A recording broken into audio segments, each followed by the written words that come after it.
तो शास्त्रों की भाषा इतनी कलिष्ठ है कि किसका कोई निर्णय नहीं कर सकता। अब आप देवी पुराण को देखोगे तो उसमें मात्र देवी की महिमा है। भगवान शिव को भी जन्म देने वाली शक्ति है, नारायण को भी जन्म देने वाली अम्बा भवानी। जहाँ शिव पुराण खोलकर बैठोगे तो सबका बाप शिव को बता दिया गया है। वह कहीं आप रामायण लेकर के बैठोगे तो वहाँ पर राम जी को सब कुछ बता दिया गया है। जहाँ पर श्रीमद् भागवत लेकर बैठोगे तो वहाँ भी श्री कृष्ण को सर्वोपरि बता दिया गया। तो क्या निर्णय करोगे? और मनुष्य की बुद्धि इतनी विकसित और इतनी दिव्य नहीं हुई कि वो कोई निर्णय कर पाएगा कि शास्त्र का ये निर्णय। अब देवी पुराण पढ़ेगा तो वो कहेगा कि भैया वामाचार से भक्ति करो, वामाचार से साधना करो, तुम्हारा कल्याण होगा। अनेकानेक ग्रंथों की अनेकानेक उपासना, किसी ग्रंथ में ज्ञान की महिमा है, किसी ग्रंथ में भक्ति की महिमा है, किसी ग्रंथ में योग की महिमा है।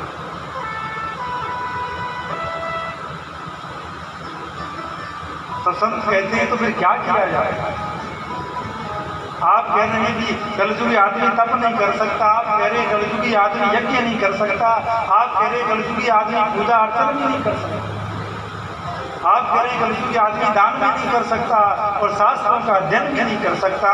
और दूसरी बात, शास्त्रों में सबका अधिकार नहीं।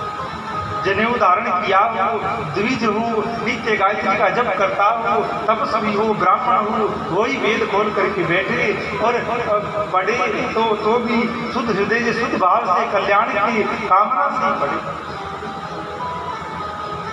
तो संत बड़ी चिंता में पड़े, ऐसा क्या किया जाए कि कलयुगी व्यक्ति का सरलता से कल्याण हो जाए। गुड़ लगे ना फिटकरी और रंग चौंका आए, तो उसी प्रकार ऐसा कार्य हो कि कलयुगी आदमी खेल खेल में, आनंद आनंद में ही अपना कल्याण कर जाए। तो चर्चा चल ही रही थी उसी सभा में श्री सूत जी महाराज का आगमन हुआ। सब संतों ने खड़े होकर के उनको प्रणाम किया, उनको प्रणाम किया और एक दिव्य आसन पर बिठा करके उनसे प्रार्थना करें।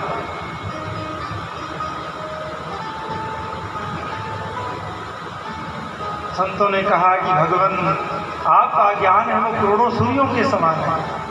आपने गुरु चरणों के आश्रय में बैठ करके समस्त शास्त्रों का अध्ययन किया है और सबरे शास्त्रों का अध्ययन करके एक साथ एक निर्णय किया है।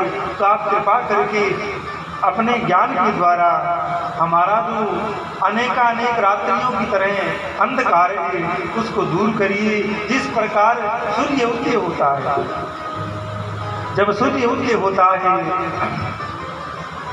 तो अंधकार चला जाता है, रात्रि का अंत हो जाता है और सुंदर प्रकाश दिखाई देता है। और जब प्रकाश हो जाता है तो हर वस्तु संसारी दिखाई देने लग जाता है। रात्रि में जा रहे हो, कहीं गड्ढा है तो नहीं दिखेगा, कहीं पेड़ है तो नहीं दिखेगा, किधर रास्ता है किधर क्या है नहीं दिखता है। पर जैसे सूर्य उदय होता है तो सब स्पष्ट हो जाता है। वैसे ही संत कहते हैं, जब मनुष्य की बुद्धि में ज्ञान रूपी सूर्य का उदय होता है तो ज्ञान रूपी अंधकार का नाश हो जाता है। और जो ज्ञान का सूर्य उदय हुआ फिर संसार का सार प्रत्यक्ष हो जाता है। कौन मेरा है कौन पराया है, किधर मेरा रास्ता है, किधर मुझे जाना चाहिए, किधर मुझे नहीं जाना चाहिए, इन सब बातों का विवेक उसकी बुद्धि में जागृत हो जाता है। जिसकी बुद्धि में ज्ञान का जागरण होता है, ज्ञान के सूर्य का उदय होता है। तो ये सूत जी महाराज, आपने गुरु चरणों में बैठ करके सांगोपांग विधि से शास्त्रों का अध्ययन किया है। तो आप कृपा करके हमें उस सार वस्तु का स्मरण करवाइए और इस मानव समाज पर कृपा करिए। तो सूत जी महाराज दिव्य आसन पर विराजित हुए हैं। सब संतों के भावों का आदर किया। सुखदेव जी सूत जी महाराज को प्रणाम करते हुए बड़े दीन भाव से कहते हैं, अरे संतो, ये तो आप सबका भाव है, आप सबकी दिव्यता है कि मुझ जैसे अज्ञानी को भी आपने बड़ा आदर देकर के मुझे आसन पर बिठाया है। दास की बुद्धि में तो अभी कुछ नहीं आया है, कोई निर्णय मैं नहीं कर पाया हूँ कि शास्त्र का सार क्या है। पर गुरु भगवान की कृपा से, संत भगवान की कृपा से, भगवान की कृपा से जो कुछ मैं जानता हूँ वो मैं आपको कहने का प्रयास करता हूँ।